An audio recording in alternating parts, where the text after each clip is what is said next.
जैसे जैसे केंद्रीय बजट की तारीख नजदीक आ रही है, देश के अलग अलग सेक्टरों की उम्मीदें तेज होती जा रही हैं। उद्योग, मिडिल क्लास, स्टार्टअप, शिक्षा और स्वास्थ्य के साथ साथ कृषि क्षेत्र यानी कि फार्मिंग सेक्टर की नजरें भी बजट पर टिकी हुई हैं। खेती आज भी भारत की अर्थव्यवस्था और ग्रामीण जीवन की रीढ़ मानी जाती है। इसलिए किसानों से जुड़ी योजनाओं में बदलाव या बढ़ोतरी का सीधा असर करोड़ों परिवारों पर पड़ता है। इसी कड़ी में सबसे ज्यादा चर्चा जिस योजना को लेकर हो रही है वो है प्रधानमंत्री किसान सम्मान निधि योजना यानी कि पीएम किसान योजना। पिछले कई महीनों से किसान संगठनों और कृषि समितियों की ओर से सरकार से ये मांग की जा रही है कि पीएम किसान योजना के तहत दी जाने वाली सालाना सहायता राशि को बढ़ा दिया जाए। मौजूदा समय में इस योजना के तहत पात्र किसानों को हर साल 6,000 रुपए की आर्थिक मदद दी जाती है। ये राशि 3 बराबर की किश्तों में आती है। हर 4 महीने पर 2,000 रुपए सीधे किसानों के बैंक खाते में ट्रांसफर किए जाते हैं।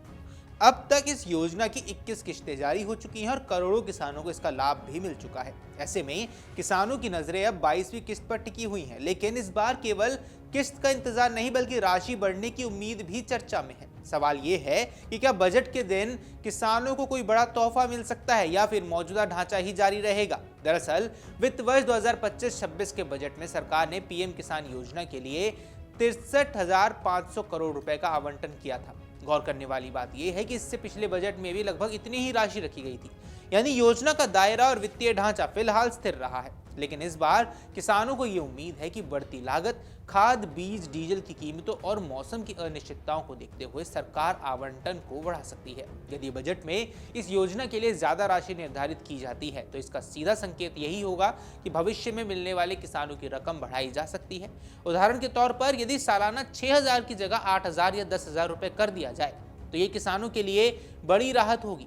हालांकि ये पूरी तरह बजट घोषणा पर निर्भर करेगा। पिछली केंद्रीय बजट में कृषि और उससे जुड़े क्षेत्रों के लिए कुल मिलाकर बड़े स्तर पर फंडिंग की गई थी।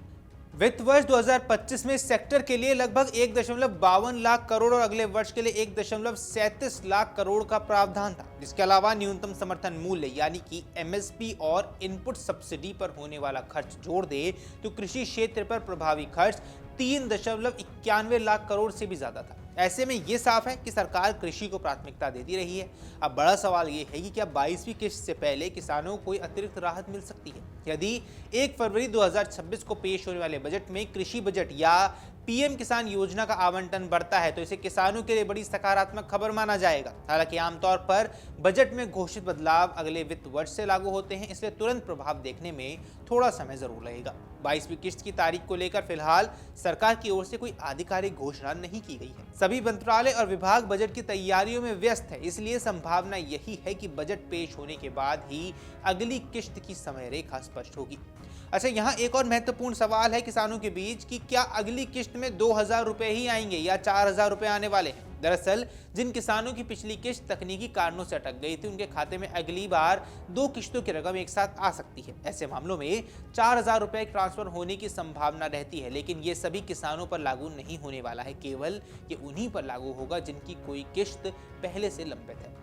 अब अगर बजट में योजना का दायरा बढ़ाया जाएगा तो अगले वित्त वर्ष से मिलने वाली किस्तों में स्थायी बढ़ोतरी संभव है। फिलहाल स्थिति उम्मीदों और अटकलों के बीच है। किसानों की नजर अब बजट के भाषण पर टिकी है, जहां ये साफ होगा कि सरकार पीएम किसान योजना को नई ऊंचाइयां देती है या मौजूदा ढांचे को ही जारी रखती है। बाकी आपको क्या लगता है कमेंट सेक्शन पर जरूर बताएं। फिलहाल तो इस वीडियो में इतना ही। नमस्कार। अगर आप ये वीडियो YouTube पर देख रहे हैं तो हमारे चैनल को सब्सक्राइब कर बेल आइकन दबाएं और Facebook पर देख रहे हैं तो हमारे पेज को लाइक करें।